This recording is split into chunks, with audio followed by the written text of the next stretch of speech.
Hello बच्चों, कैसे हो आप सभी। आज हम लोग परसेंटेज का पार्ट थर्ड डिस्कस करने वाले हैं। ठीक है बच्चों, जो लोग हमसे जुड़े हैं प्लीज चैनल को लाइक शेयर और सब्सक्राइब करना ना भूलिएगा। ठीक है बच्चों, आपको याद दिला दे चैनल का नाम क्या है, स्टडी विद शुभम मिश्रा। ठीक है बच्चों, चलिए 33 क्वेश्चन हम लोग पिछले क्लास में डिस्कस कर चुके हैं। अब अगला क्वेश्चन देखते हैं। 34 नंबर क्या है। एक व्यक्ति अपनी आय का 60% खर्च करता है। यदि व्यक्ति की आय 15% बढ़ती है तथा व्यय 15% बढ़ता है, बचत में प्रतिशत परिवर्तन ज्ञात कीजिए। ठीक है बच्चों, क्या है क्वेश्चन। एक व्यक्ति की आय, तो मान लेते हैं ये इनकम है हम लोगों का, ये एक्सपेंडिचर है और ये हम लोग का सेव है। ठीक है बच्चों, बोला है एक व्यक्ति की आय 60%, अपनी आय का 60% खर्च करता है। तो मान लेते हैं उसकी आय कितनी है, 100। ठीक है, 60 खर्च कर दिया 100 में से बच्चों, तो बचा कितना, आप लोग बोलिएगा 40 बचा। ठीक है, अब देखिए यदि व्यक्ति की आय 15% बढ़ती है तो 100 का 15% कितना होता है, 15 होता है। तो 100 में 15 जोड़ देंगे, कितना हो जाएगा, 115। यानी व्यक्ति की आय जब 15% बढ़ गई तो कितना हो गई बच्चों, 115 हो गई। ठीक है, तथा व्यय 15% बढ़ता है। तो व्यय पहले कितना था, 60, अब 15% बढ़ गया तो 60 का 15% निकालेंगे तो कितना आएगा बच्चों, 69 आएगा। लेकिन जो बच्चों को नहीं आता है वो थोड़ा सा सीख लेते हैं। ठीक है, वैसे पहले हम बता चुके हैं लेकिन कुछ नए बच्चे भी जुड़े हैं इसलिए फिर से बताते हैं। तो 60 का 15% निकालने के लिए क्या करेंगे बच्चों, 60 गुणे 15/100। ठीक है, एक जीरो से एक जीरो कटा देंगे। देखिए 3×5 = 15, 2×5 = 10 और 2×3 = 6 यानी 9। 3 × 3 कितना हो जाएगा, 9। यानी 60 से बढ़ के कितना हो गया बच्चों, 69 हो गया। ठीक है, अब देखिए व्यक्ति का इनकम कितना हुआ, 115, उसका एक्सपेंडिचर कितना हो गया, 69 हो गया बच्चों। तो सिर्फ कितना किया, तो इसमें से इसे घटा देंगे। तो 15 में से 9 घटाएंगे कितना, 6 हो जाएगा। और तो उसमें से 6 घटाएंगे तो 46, 4 हो जाएगा यानी 46 हो जाएगा। ठीक है, यानी पहले सिर्फ कितना था बच्चों, 40 था, अब बढ़ के कितना हो गया, 46। तो बढ़ा कितना, 6 बढ़ा, लेकिन कितना से बढ़ा, 40 से। ठीक है बच्चों, तो 6/40 गुणे 100। ठीक है बच्चों, देखिए ये कट जाएगा, 5 दूना 10, 2 दूना 4 और 2 यही 6, यानी 3×5 = 15%। आंसर क्या हो जाएगा बच्चों इसका, 15%। 15% क्या हुआ बच्चों, तो आप लोग बोलिएगा वृद्धि हुआ, क्योंकि पहले सिर्फ कितना था, 40 था, बढ़ के कितना हो गया, 46, इसलिए कितना बढ़ा बच्चों, तो 15% बढ़ा। ठीक है, चलते हैं अगले क्वेश्चन पे। देखिए अगला क्वेश्चन क्या है कि एक व्यक्ति 13,500 रुपया आय में से 9,000 रुपया व्यय करता है। यदि आय तथा व्यय में 13% तथा 9% वृद्धि हो तब बचत में प्रतिशत परिवर्तन ज्ञात कीजिए। ठीक है बच्चों, चलिए पहले तो देखते हैं कि आय कितना है बच्चों, 13,500। ठीक है, इसका व्यय कितना है, तो आप लोग बोलिएगा 9,000 है। ठीक है ना बच्चों, कितना है, 9,000 है। ठीक है, चलिए तो पहले इसको कटा लेते हैं। ये 2 जीरो से ये 2 जीरो कटा देते हैं बच्चों। ठीक है, अब देखिए तो 18×5 = 90, 27×5 = 135 कटेगा। देखिए 3×9 = 27, 2×9 = 18।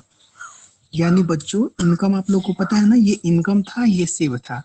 ठीक है, तो इनकम, ये सेव, सॉरी ये इनकम था बच्चों और ये एक्सपेंडिचर था। ठीक है, एक्सपेंडिचर था, ये क्या हो गया, हम लोग का सेव हो गया। ठीक है, तो इनकम कितना हुआ, देखिए बच्चों जब क्वेश्चन में ही दिया है कि 3:2 में इनकम और एक्सपेंडिचर का रेशियो है, इसलिए ही हम लोग 3 और 2 के अनुपात में ही कोई भी डिजिट रखेंगे। ठीक है, तो यहाँ पे 3 के क्या लिख सकते हैं बच्चों, 300 लिख सकते हैं। 100 क्यों नहीं लिखे, क्योंकि 100 लिखते तो फिर 3 और 2 अनुपात में तोड़ना होता तो कैलकुलेशन भास्ट होती, इसलिए यहाँ पे 300 ले लिए। क्वेश्चन को इजी बनाना है, कम समय में सॉल्व करना है एग्जाम में, इसलिए। ठीक है, तो देखिए जिस अनुपात में आएगा उसी अनुपात में यहाँ पे लेते हैं। तो 300 कर लिए, आसान बनाने के लिए। यहाँ पे 2 था तो कितना हो जाएगा बच्चों, 200 लिख सकते हैं। और बताइए कोई व्यक्ति 300 कमाता है, 200 खर्च करता है, तो बचत कितनी होगी, 100 की बचत होगी ना। देखिए अब देखिए क्वेश्चन बोला क्या है कि यदि आय तथा व्यय में 13%, क्रमशः आय में कितना वृद्धि हुआ बच्चों, 13%। तो 100 का 13% 13 होता है, लेकिन 300 का 13% निकालने के लिए कितना हो जाएगा, 13×3 = 39, यानी कितना हो जाएगा बच्चों, 339 हो जाएगा ना। और क्या बोला है, देखिए तथा व्यय में 9%, ये क्रमशः होता है, यहाँ पे क्रमशः होगा। ठीक है ना बच्चों, आय में 13% वृद्धि हुआ तथा व्यय में कितना, 9%। तो 200 का 9% कितना हो जाएगा बच्चों? 218 हो जाएगा। अब व्यक्ति 339 कमाता है, 218 खर्च करता है, तो सिर्फ कितना होगा? तो इसमें से इसे घटा देंगे। कितना हो जाएगा? 9 में से 8 घटाएंगे 1 हो जाएगा, 3 में से घटाएंगे 2, और फिर 3 में से 2 घटा देंगे, कितना हो जाएगा बच्चों? 1। यानी कितना होगा? 121। पहले सेब कितना था इसका? 100 था। अब सेब कितना हो गया? 121। बढ़ा कितना बच्चों? 21 पर 21 कितना पे बढ़ा? 100 पे। 21/100 गुणे 100, 100 से 100 कट जाएगा, यानी कितना परसेंट वृद्धि हुआ? बचत में प्रतिशत वृद्धि या परिवर्तन क्या हुआ बच्चों? तो 21% हुआ परिवर्तन, लेकिन हुआ क्या? वृद्धि। ये वृद्धि का साइन है, ये नीचे कर देते तो क्या हो जाता? कमी का साइन होता है। ठीक है बच्चों, चलते हैं अगले क्वेश्चन पे। अगला क्वेश्चन क्या है कि किसी शहर की जनसंख्या प्रथम वर्ष 16 सहित 2/3% बढ़ जाती है तथा दूसरे वर्ष 37 सहित 1/2% बढ़ जाती है, परंतु तृतीय वर्ष 57 सहित 1/7% घटती है। वर्तमान जनसंख्या ज्ञात करें, जबकि 3 वर्ष बाद जनसंख्या 1,65,000 हो जाती है। ठीक है, देखिए पहले तो ये सब डिजिट का फ्रैक्शन वैल्यू निकाल लेंगे हम लोग, या आप लोग को बताया थी भाई, याद भी होना चाहिए आप लोगों को। ठीक है, देखिए 16 से 2/3% का कितना होता है बच्चों? 1/6। आप लोगों को याद भी होना चाहिए, बोले थे ना कि ये डिजिट बार बार यूज में लेंगे हम लोग। चलिए, क्या है 36 नंबर क्वेश्चन। देखिए कि शहर की जनसंख्या प्रथम वर्ष में कितना बढ़ जाती है? 16 से 2/3%। तो 16 से 2/3% का फ्रैक्शन वैल्यू कितना होता है बच्चों? 1/6। यानी बढ़ा है ना, तो 6 से बढ़ के कितना हो जाएगा? 7 हो जाएगा। ठीक है, तथा दूसरे वर्ष 37 सहित 1/2% हो जाती है, बढ़ जाती है। ठीक है ना, तो ये कितना हो जाएगा? तो इसका भी फ्रैक्शन वैल्यू आप लोग को लिखवाए थे, नहीं याद है? तो देखिए क्या करते हैं, सबसे पहले तो इसका तोड़ लेंगे। 37 दूना 74, 75/2, बाटा में नीचे 100 लेंगे, ऊपर जाके पलट जाएगा, तो कितना हो जाएगा? 3/8 होगा। ठीक है ना बच्चों, कितना होगा? 3/8 होगा। तो यानी 8 से बढ़ के कितना हो जाएगा? 11 हो जाएगा। ठीक है, अब बोला है परंतु तृतीय वर्ष में 57 सहित 1/7% घटती है। तो 57 सहित 1/7% का फ्रैक्शन वैल्यू कितना होता है बच्चों?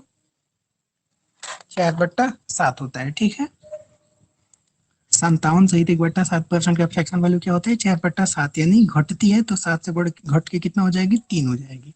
ठीक है बच्चों, ये कट जाएगा, 3 दूना 6, 7 से 7 कट जाएगा। अब देखिए 8 दूना यहाँ पे कितना? 16। अब यहाँ पे कितना? कुछ नहीं है, केवल 11, एक में गुणा करेंगे 11 ही होगा। यहाँ पे 16, यहाँ पे 11 हो गया। ठीक है, देखिए क्वेश्चन में बोला क्या है कि 3 वर्ष बाद जनसंख्या 1,65,000 हो जाती है। तो 1,65,000 तो 165 में भाग दे देते हैं, सिंपल सा। कितना होगा? 55, 11×5 = 55, यानी कितना गुना हो जाएगा बच्चों? देखिए ये मिटा देते हैं हम लोग। इसमें कितना दिया है क्वेश्चन में? 1,65,000, 1,65,000। ठीक है ना बच्चों, यानी कितना गुना हो गया? तो हम लोग के मानने की कितना गुना हो गया बच्चों? 15,000 गुना ज्यादा। ठीक है, तो इसलिए शहर की प्रारंभिक जनसंख्या में भी निकालने के लिए क्या कर देंगे हम लोग? 15,000 का गुणा कर देंगे हम लोग। ठीक है बच्चों, कितना आ जाएगा? देखिए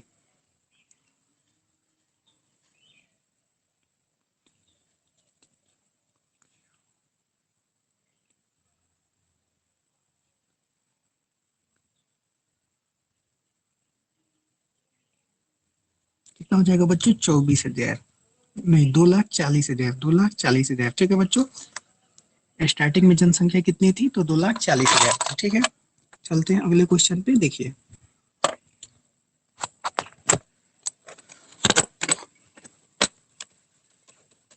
अगला क्वेश्चन,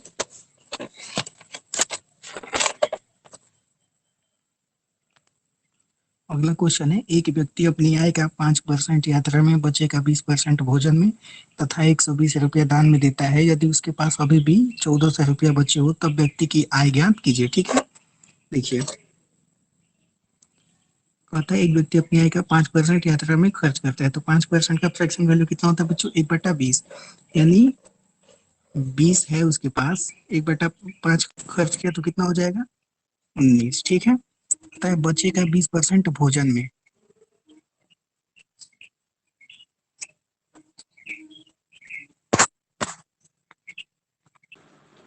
37 नंबर क्वेश्चन देख लेते हैं बच्चों। क्वेश्चन क्या है कि एक व्यक्ति अपनी आय का 5% यात्रा में, बची का 20% भोजन में तथा 120 रुपया दान में देता है।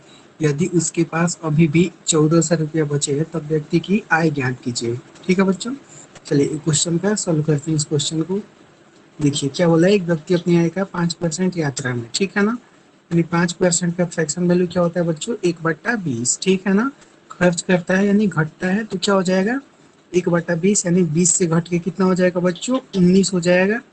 ठीक है, कैसे घटा देखिए, 20 का 5% का फ्रैक्शन वैल्यू क्या होता है 1/20, ठीक है ना। अब बोला है कि 5% यात्रा में खर्च करता है बच्चों, खर्च करता है यानी घट गया, ठीक है ना, तो 20 में से एक घटा देते हैं, 20 से 19 हो जाएगा। ठीक है, अब बोला है बचे का 20% भोजन पर, ठीक है ना, 20% का फ्रैक्शन वैल्यू क्या होता है बच्चों 1/5, ठीक है ना, और बचे का बोला है इसलिए 5 से 6 हो जाएगा, ठीक है ना। चलिए बोला है हो गया। अब देखिए जो कटने वाला होता है उसको कटा देते हैं, देखिए 4×5 = 20, यानी यहाँ पे क्या हो गया बच्चों, इसमें और इसमें गुणा कर देंगे 25, यहाँ पे कितना हो गया 19 हो गया, ठीक है। अब बोला क्या है बच्चों, देखिए तो क्वेश्चन पे कि भोजन में तथा 120 रुपया दान में देता है यदि उसके पास अभी भी 1400 रुपया बचे हों। ठीक है बच्चों, एक बात बताइए, 120 रुपया दान में दिया, 1400 बचे हैं, दोनों को जोड़ देंगे तो कितना हो जाएगा बच्चों 1520, ठीक है ना, कितना हो जाएगा 1520, यानी 19 का मान कितना दिया है बच्चों 1520, कितना गुना ज्यादा है बच्चों, तो 80 गुना है ना, 80 गुना है तो इसलिए ये भी 80 गुना हो जाएगा, ठीक है, यानी कितना हो जाएगा बच्चों 2000 आंसर आ जाएगा इस क्वेश्चन का, क्या हो जाएगा 2000।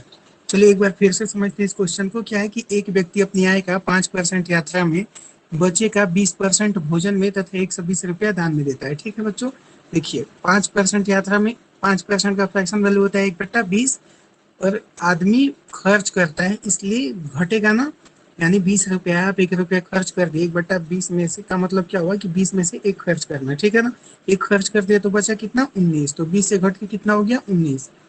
अब बचे का 20%, यानी 20% का फ्रैक्शन वैल्यू 1/5 होता है, यानी 5 है उसमें से एक खर्च करते हैं तो कितना बचा 4। ठीक है, चलते हैं आगे क्वेश्चन पे, अगले क्वेश्चन पे बच्चों, ठीक है ना। क्वेश्चन क्या है हम लोगों का, एक कॉन्ट्रैक्टर के पास कुछ तार है, 10% भाग चोरी कर लिया जाता है, बचे का 70% भाग बेच दिया जाता है। तार की वास्तविक लंबाई ज्ञात करी जाती है मीटर, यदि 810 मीटर तार अभी भी बचा है। ठीक है ना बच्चों, इसका भी देखिए, तो 10% का फ्रैक्शन वैल्यू कितना होता है बच्चों 1/10 होता है ना, तो 10 से घट के कितना हो जाएगा 9, ठीक है, तथा बचे का 70% बेच दिया जाता है, 70% माने 7/10, 10 से घट के कितना हो जाएगा बच्चों 3 हो जाएगा ना, यहाँ पे ये 10 में 10 से गुणा करेंगे 100 हो जाएगा, 9×3 = 27, यानी पहले तार कितना था बच्चों 100 मीटर, अब बचा कितना है 27 मीटर, है ना। लेकिन क्वेश्चन में क्या दिया है कि क्वेश्चन के हिसाब से अभी कितना बचा है 810 मीटर, है ना, यानी हम लोग के मानने के 30 गुना ज्यादा बचा है, इसलिए तार की वास्तविक लंबाई भी हम लोग के मानने के 30 गुना ज्यादा हो जाएगी, यानी कितना हो जाएगी बच्चों 3000 मीटर, ठीक है ना, मीटर में दिया है मीटर आ जाएगा, आया समझ में। चलिए अब चलते हैं अगले क्वेश्चन पे। किसी पुस्तकालय में 20% किताब हिंदी, बची हुई किताब का 50% अंग्रेजी तथा बची हुई किताब का 30% फ्रेंच तथा बची हुई 63 किताब धार्मिक किताबें हैं। पुस्तकालय में किताबों की संख्या ज्ञात कीजिए। ठीक है ना बच्चों, चलते हैं 39 नंबर क्वेश्चन पे। क्या है कि किसी पुस्तकालय में 20% हिंदी, तो 20% का फ्रैक्शन वैल्यू कितना होता है बच्चों 1/5, ठीक है ना। अब बची हुई बोला है यानी शेष की बात किया, यानी 5 से घट के कितना 4 हो जाएगा, ठीक है ना। क्यों 5 से घटा के 4 करेंगे बच्चों, क्योंकि बची हुई का बात किया, यानी कुल कितना है 5, उसमें से बची हुई कितना है 4, ठीक है ना। अब देखिए बची हुई किताब का 50% क्या दिया, देखिए तो बची हुई किताब का 50% अंग्रेजी है, ठीक है ना, तो 50% का फ्रैक्शन वैल्यू कितना होता है बच्चों 1/2, 2 से घट के यानी कितना हो जाएगा 1 हो जाएगा, ठीक है।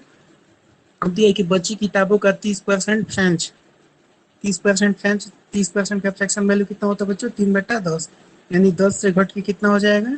7 हो जाएगा।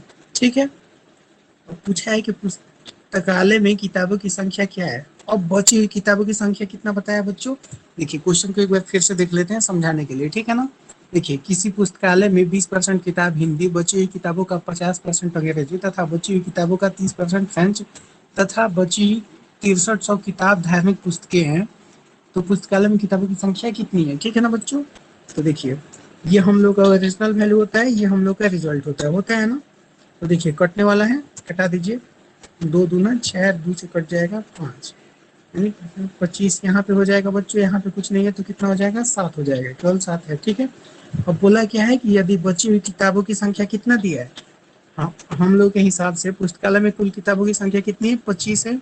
और बची हुई किताबों की संख्या कितनी है बच्चों? 7 है। लेकिन क्वेश्चन में क्या बोला है कि 7 नहीं है, कितना है बच्चों? 6300 है। कितना बची है? 6300, यानी हम लोग जितना माने हैं उसके कितना गुना ज्यादा बची है? तो 900 गुना ज्यादा बची है। इसलिए ये वास्तविक पुस्तक की संख्या भी जितना हम लोग माने हैं उसके 900 गुना ज्यादा होगा। तो कितना हो जाएगा? 225, यानी 22,500 किताबें थी कुल। कुल किताबों की संख्या क्या थी बच्चों? पुस्तकालय में कुल किताबों की संख्या क्या होगी? 22,500 थी। ठीक है, चलिए चलते हैं अगले क्वेश्चन पे। देखिए, नमक और पानी के घोल में 5% नमक है, यदि 20 लीटर पानी वाष्प हो जाता है तो नमक 15% बन जाता है। प्रारंभिक घोल की मात्रा ज्ञात कीजिए। ठीक है बच्चों, देखिए इसमें देखिए क्या है कि नमक और पानी के घोल में 5% नमक है, यदि 20 लीटर पानी वाष्प हो जाता है। वाष्प कौन हुआ बच्चों? पानी वाष्प हुआ, ठीक है। नमक तो कांस्टेंट है ना। तो देखिए इस क्वेश्चन में एक तरफ हम लोग क्या लिख देंगे? साल्ट लिख देंगे, एक तरफ हम लोग लिखते हैं वाटर, ठीक है। बोला है कि 5% नमक है, 5% नमक है बच्चों किसी घोल में, तो 95% पानी होगा, क्योंकि कोई भी घोल 100% होता है ना अपने आप में। ठीक है बच्चों, तो 5 जब ये कटा देंगे तो कितना होगा? 5 एकम 5, 19 बचे 95, यानी एक साल्ट यानी नमक है तो वाटर कितना है बच्चों? 19 है। ठीक है, अब बोला है कि यदि 20 लीटर पानी वाष्प हो जाता है तो नमक कितना बच जाता है बच्चों? 15% नमक होता है, तो 85% क्या हो जाएगा बच्चों? पानी हो जाएगा, यानी 3×5 = 15, 17×5 = 85, यानी 3 साल्ट है तो 17 क्या हो जाएगा? नमक हो जाएगा। ठीक है ना बच्चों। अब देखिए बोला क्या है कि 20 लीटर पानी वाष्प होता है, पानी वाष्प होता है, साल्ट तो कांस्टेंट है ना बच्चों, नमक में तो कोई चेंजिंग नहीं हुआ है, तो इसलिए दोनों जगह कांस्टेंट ही होगा, तो दोनों जगह इक्वल कर देंगे। यहाँ पे 3 है, यहाँ पे 1 है, तो 1 में 3 का गुणा कर देंगे तो ये भी इक्वल हो जाएगा, साल्ट इक्वल हो गया। लेकिन मैथ का नियम होता है जब इस साइड आप लोग 3 का गुणा करेंगे तो इधर भी हम लोग को 3 का गुणा करना होगा। ठीक है ना, तो ये कितना हो गया बच्चों? 57 हो गया। ये कितना हो गया? 3 हो गया। ठीक है, अब बोला क्या है कि 20 लीटर पानी वाष्प हो जाता है। देखिए 57 में 17 घटा देंगे तो कितना आएगा बच्चों? 40 आएगा। हम लोग के मानने के अकॉर्डिंग कितना आया? 40 वाष्प हुआ है। ठीक है ना, लेकिन क्वेश्चन के अकॉर्डिंग बोला है कि 20 वाष्प हुआ है, यानी हम लोग के मानने की 1/2 गुना वाष्प हुआ है, यानी कम हुआ है, आधा वाष्प हुआ है। ठीक है, तो क्या पूछा है कि प्रारंभिक घोल की मात्रा ज्ञात करो। तो ये कितना है? हाँ, प्रारंभिक घोल की मात्रा। तो बच्चों क्वेश्चन क्या है कि 30% एसिड है, एसिड को 40% करने के लिए कितने लीटर पानी निकालना पड़ेगा। ठीक है बच्चों, देखिए ये मान लेते हैं हम लोग का एसिड है, ये हम लोग का वाटर है। ठीक है, बोला है कि 12 लीटर एसिड और पानी के मिश्रण में 30% एसिड है। एसिड बच्चों जब 30% है तो वाटर कितना होगा? 70 होगा, होगा ना बच्चों। यानी एसिड 30 तो वाटर कितना हुआ बच्चों? 70। ये 0 से 0 कट जाएगा, ये बच्चा यहाँ पे एसिड कितना हो गया? 3, और 7, 3:7 के अनुपात में हो जाएगा बच्चों। ठीक है, अब है कि एसिड को 40% करने के लिए कितना लीटर पानी निकालना पड़ेगा। एसिड जब 40 होगा तो वाटर कितना हो जाएगा? 60। एसिड बच्चों जब 40 हुआ तो वाटर कितना हुआ? 60। ये कट जाएगा ना, ये कटेगा, 2 दूना 6, 3 दूना 6, यानी 2:3, है ना।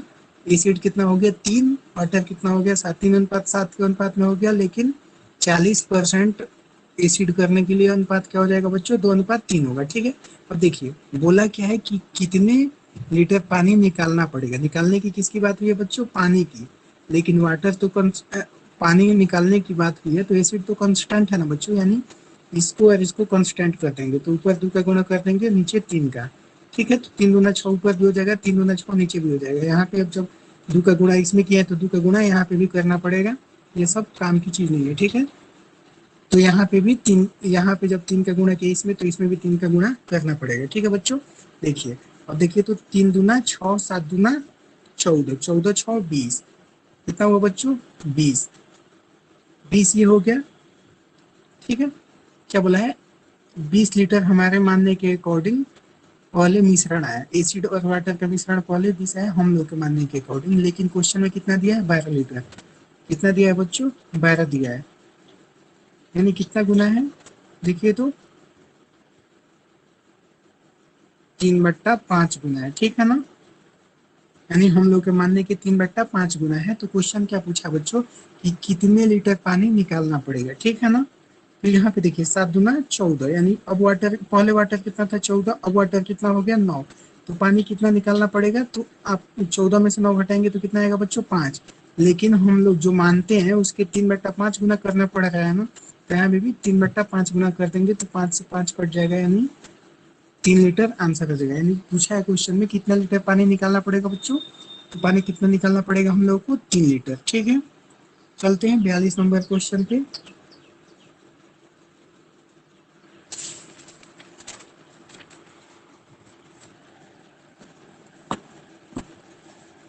क्वेश्चन क्या है बच्चों?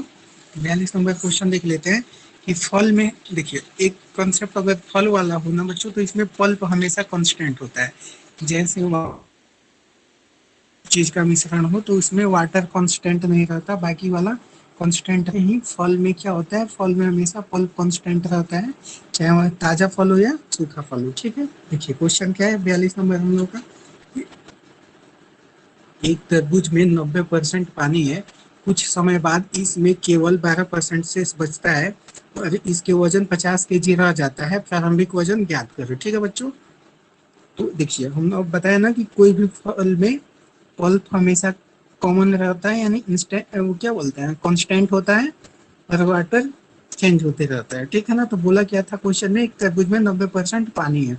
क्या बोला है क्वेश्चन में? एक तरबूज में 90% पानी है। ठीक है बच्चों, पानी कितना है?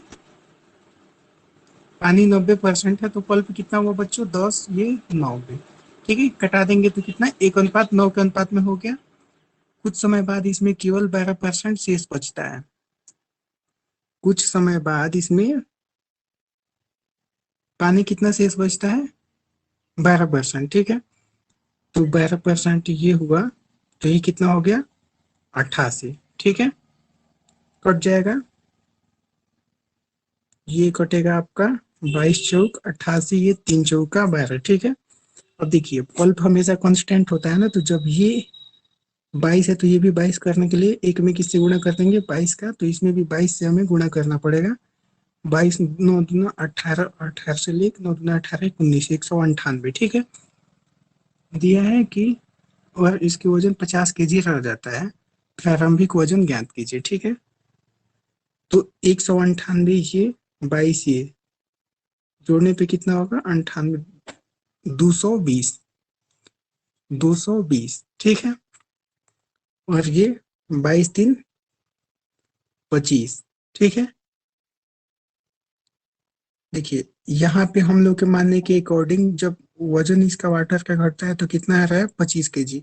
लेकिन क्वेश्चन में दिया है कि इसके वजन 50 kg रह जाता है, यानी हम लोग जितना मान रहे हैं उसके दुगुना वजन रह रहा है, तो इसलिए ये भी जितना हम लोग निकालें इसका दुगुना आंसर होगा। तो कितना हो जाएगा? 440 kg। प्रारंभिक वजन कितना हो जाएगा? 440 kg। चलते हैं अगले क्वेश्चन पे। 20 kg ताजे तरबूज में 96% पानी है, कुछ समय बाद इसमें 95% पानी रह जाता है, तरबूज का वर्तमान वजन ज्ञात कीजिए।